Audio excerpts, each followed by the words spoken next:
گلگت بلتستان کے عوام کراچی اور لاہور کا موازنہ کریں، فیصلہ کریں وہ اپنے علاقے کو کراچی جیسا کھنڈر دیکھنا چاہتے ہیں یا لاہور کی طرح ترقی یافتہ۔ نون لیگ کے رہنما خواجہ سعد رفیقہ انتخابی جلسے سے خطاب۔ خرم دستگیر بولے نواز شریف نے 1998 میں ہی ایبسلوٹلی ناٹ کہہ دیا تھا۔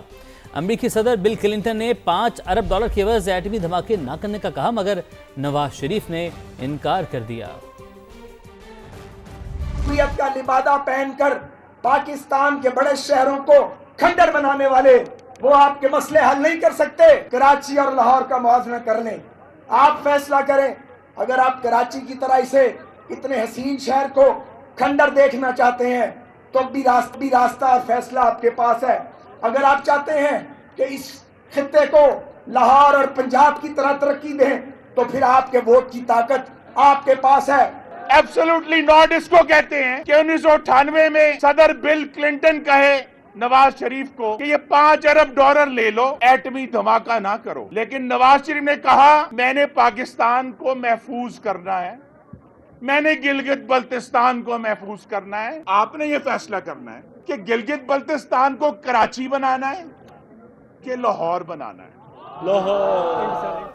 پی ٹی آئی نے گلگت بلتستان انتخابات کو فراڈ قرار دے دیا۔ اسد کیسر نے الزام لگایا ہمارے ہاتھ بندھے ہوئے ہیں جبکہ باقی سب کو آزادی ہے۔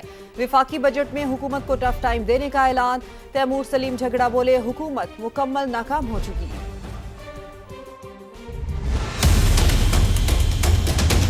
فراڈ الیکشن کروا رہے ہیں گلگت میں، جس کے پاس ووٹ ہے ان کو باندھ کے رکھا گیا اور باقی چھوڑا ہے۔ اس بجٹ میں ہم بھرپور طریقے سے پارٹیسپیٹ کریں گے اور ہم ٹف ٹائم دیں گے۔ جس طرح یہ ٹیکسز لا رہے ہیں اس کو ایکسپوز کریں گے۔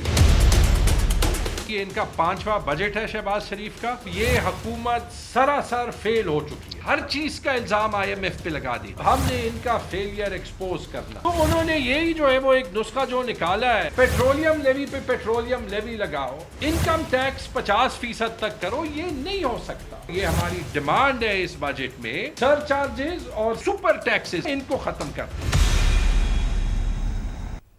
بجٹ کی کارروائی روکنا غیر جمہوری عمل ہے، بجٹ کارروائی روکنے کی اجازت وزیر اعلیٰ کے پی سمیت کسی کو نہیں دیں گے۔ وزیر اعلیٰ کے پی سہیل آفریدی کی وفاقی بجٹ روکنے کی دھمکی پر طارق فضل چودھری کا سخت رد عمل۔ پروگرام میرے سوال میں گفتگو کرتے ہوئے کہا سہیل آفریدی اپنے صوبے میں اپنی اسمبلی کے سامنے احتجاج کریں۔ ممبران قومی اسمبلی آتے ہیں اور وہ کوئی پرامن بات کرتے ہیں، اپنے رائٹ ہے ان کا، اس میں کوئی حرج نہیں ہے، لیکن اگر وہ احتجاج جو ان کی روایت رہی ہے، سہیل آفریدی چیف منسٹر خیبر پختونخوا انہوں نے کال دی، وہ خود بھی آئیں گے۔ میں انہیں مشورہ دوں گا چیف منسٹر صاحب کو کہ وہ اپنے صوبے میں اپنی اسمبلی کے سامنے احتجاج کریں۔ یہاں قومی اسمبلی کی کارروائی کو روکنا، بجٹ کی پریزنٹیشن کو روکنا، یہ غیر جمہوری عمل ہے۔ کیا ہم یہ کہہ سکتے ہیں کہ بجٹ کی جو پیش کرنے کی کارروائی اس کو روکنے کی اجازت وزیر اعلیٰ خیبر پختونخوا سہیل آفریدی کو بھی نہیں ہوگی؟ بالکل نہیں ہوگی، کسی کو بھی نہیں ہوگی، ہو ہی نہیں سکتی نا، اسے تو پورا ملک آپ کا چل رہا ہے۔ پاکستان کا آئندہ 5 سال تک کے لیے IMF کے چنگل سے نکلنا مشکل نظر آنے لگا۔ ایکسٹرنل فائنینسنگ کی مد میں پاکستان کو اگلے 5 سال میں $123 ارب درکار ہوں گے اور خدشہ ہے کہ قرضوں کی واپسی کے لیے پاکستان کو پھر IMF کے پاس جانا پڑ سکتا ہے۔ حکومت نے نئے سال کے بجٹ کے لیے ڈالر کا ریٹ $290 تجویز دے دیا۔ شکیل احمد رپورٹ کریں گے۔ IMF کے چنگل سے پاکستان کے نکلنے پر بڑا سوالیہ نشان۔ آئندہ 5 سال میں پاکستان کو $123 ارب کی بیرونی مالی ضروریات کا سامنا۔ IMF کا موجودہ $7 ارب قرض پروگرام ستمبر اکتوبر 2027 میں ختم ہوگا، جبکہ ذرائع کا کہنا ہے کہ قرضوں کی ادائیگی کے لیے پاکستان کو ایک مرتبہ پھر IMF کا سہارا لینا پڑ سکتا ہے۔